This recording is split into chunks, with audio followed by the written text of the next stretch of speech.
Praise the Lord. Isang magandang umaga po sa ating pong lahat.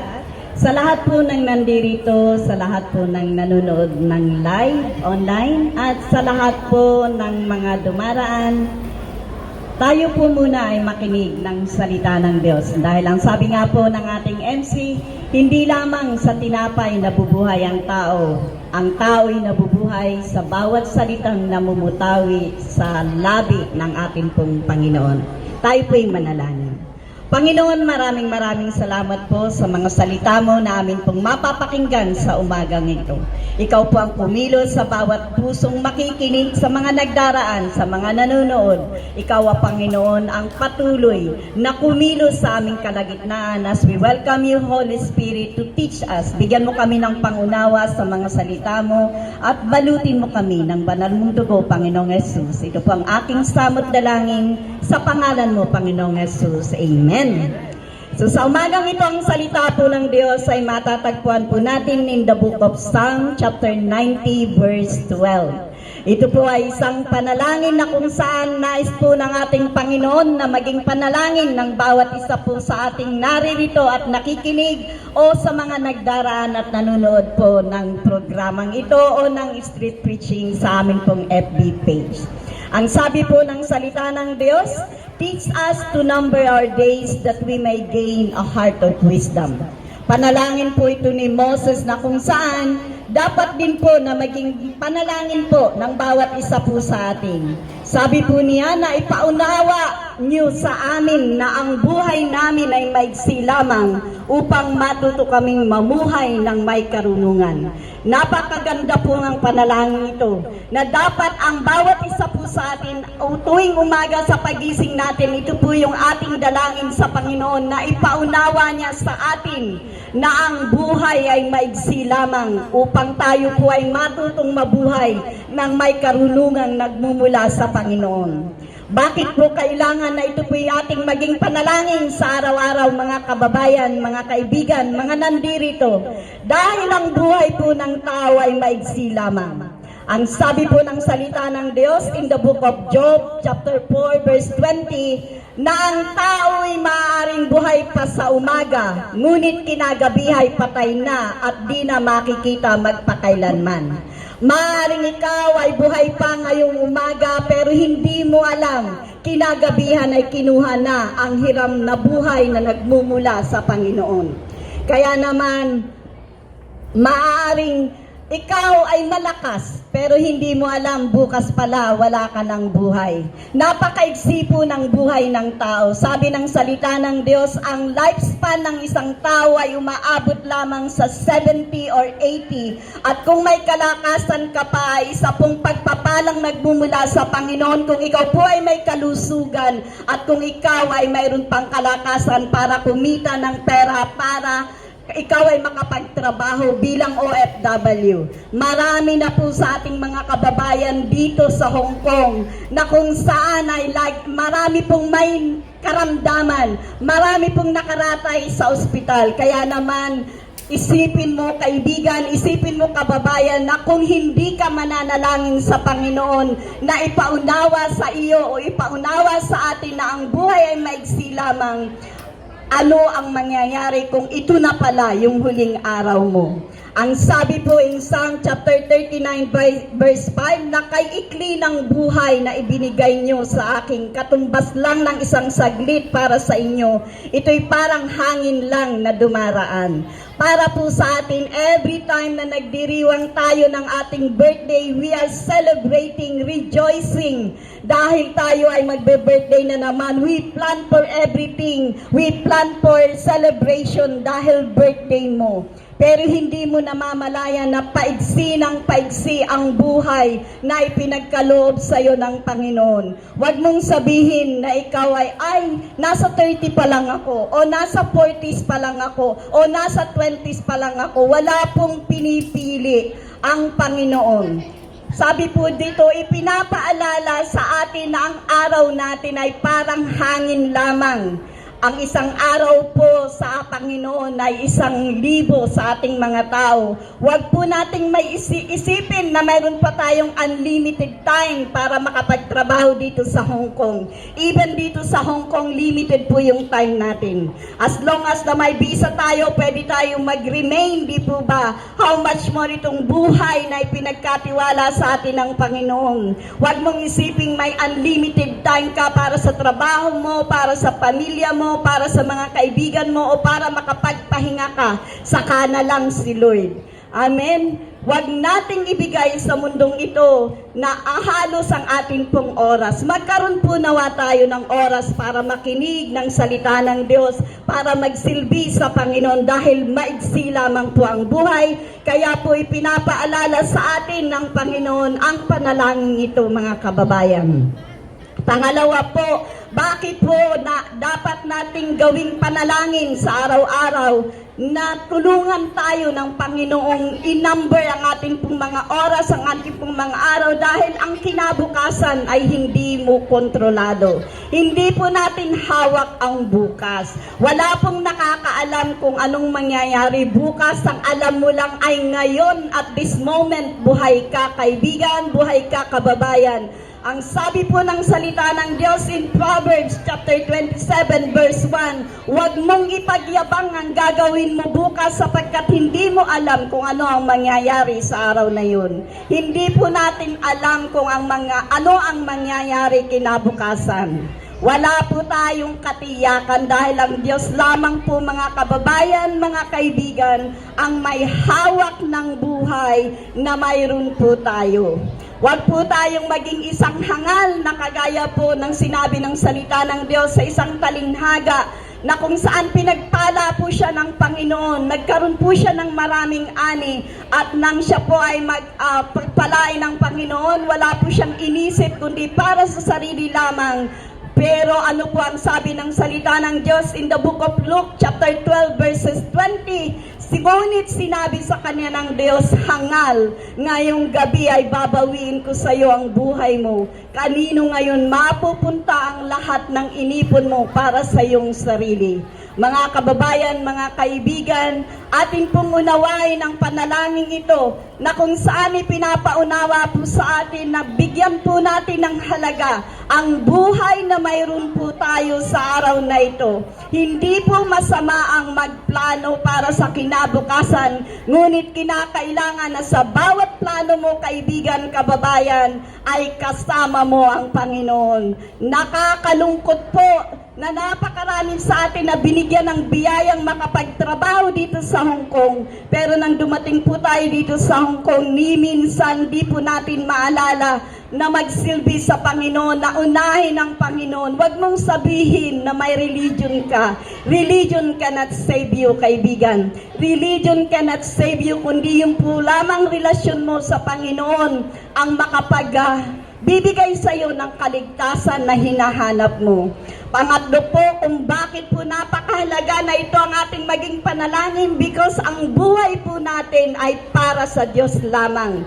Whether you like it or not, ang buhay po natin ay ang Diyos ang may hawak, that is not belong to us. Siniram lang po natin ito, ipinahiram lang po natin ito dahil ang sabi nga po sa Romans chapter 12 verse 1, ang sabi po ni Paul dito, kaya nga mga kapatid, nakikiusap ako sa inyo alang-alang sa maraming pagkakataong kinaawaan tayo ng Diyos na ialay ninyo sa Kanya ang inyong mga sarili bilang handog na buhay, banal at kalugod-lugod sa Kanya. Ito ang tunay na pagsamba sa Kanya.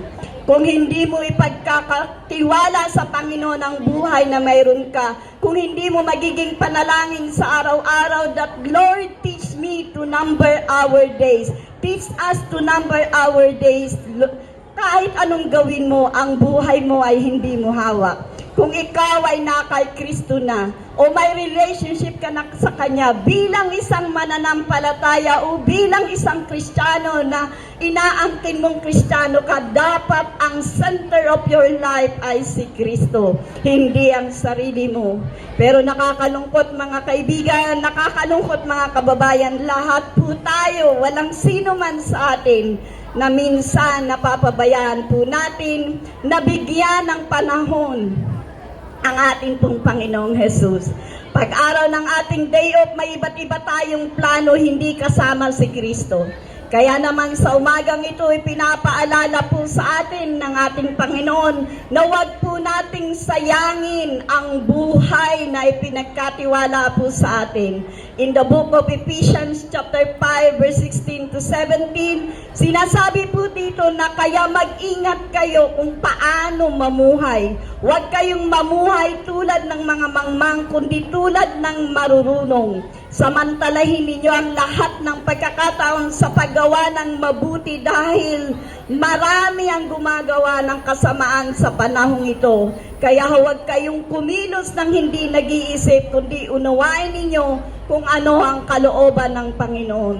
Napakarami na pong umaagaw ng oras na mayroon tayo dapat sa Panginoon. Sa panahon ngayon, napakaraming bagay na kumukuha ng oras ng bawat isa po sa atin. Mga social media, mga TikTok na ginagawa natin sa umaga, mga ambisyon, mga problema sa buhay, mga kasiyahan dito sa Hong Kong. Pero mga kaibigan, mga kababayan, darating ang isang araw, lahat ng ito ay matatapos dahil sinabi po sa salita ng Diyos in the book of Ecclesiastes chapter 12 verse 13 na ngayong nabasa mo o narinig mo na ang lahat ng ito ang aking huling payo. Matakot ka sa Diyos at sundin mo ang kanyang mga utos dahil ito ang tungkulin ng tao. Ito lamang po ang dapat gawin ng isang tao. Hindi po masama ang magplano, hindi po masama ang magkaroon ng kasiyahan, hindi po masama ang makipagkaibigan, subalit sa bawat planong gagawin mo ay dapat pong kasama ang Panginoon. Kaya po ipinag-uutos ng Panginoon that we live our life as a children of God. Sabi natin kilala natin ang Diyos, pero ang tanong sa umagang ito, meron ka bang relasyon sa Panginoon? Si Jesus lamang po ang tamang daan. Siya po ang katotohanan. Siya lamang po ang nag-iisang magbibigay sa atin ng kaligtasan sa pamamagitan lamang po niya, mga kaibigan. Ang sabi po ng salita ng Diyos na anuman ang gawin natin sa salita man o sa gawa, gawin natin sa pangalan ng Panginoong Jesus nang may pasasalamat sa Diyos Ama sa pamamagitan niya. Pero alam mo ang iyong sarili, kaibigan. Alam mo kung ano ang ginagawa mo, pagising mo pa lang sa umaga, alam mo kung ano na ang plano mo. Naisip mo bang ipanalangin na, Lord, teach me to number my days so that I might gain wisdom in my heart. Ito po ay panalangin dapat ng isang tao, whoever you are. Dahil kung hindi po natin ito ipapasamuhay at mabubuhay ka lang na you just existing, wala ka nang ginawa kundi magkaroon ng kasiyahan. Ang tao po ay walang kakontentuhan kung minsan. Nakakalimutan na ang Diyos ang may hawak ng kanyang buhay.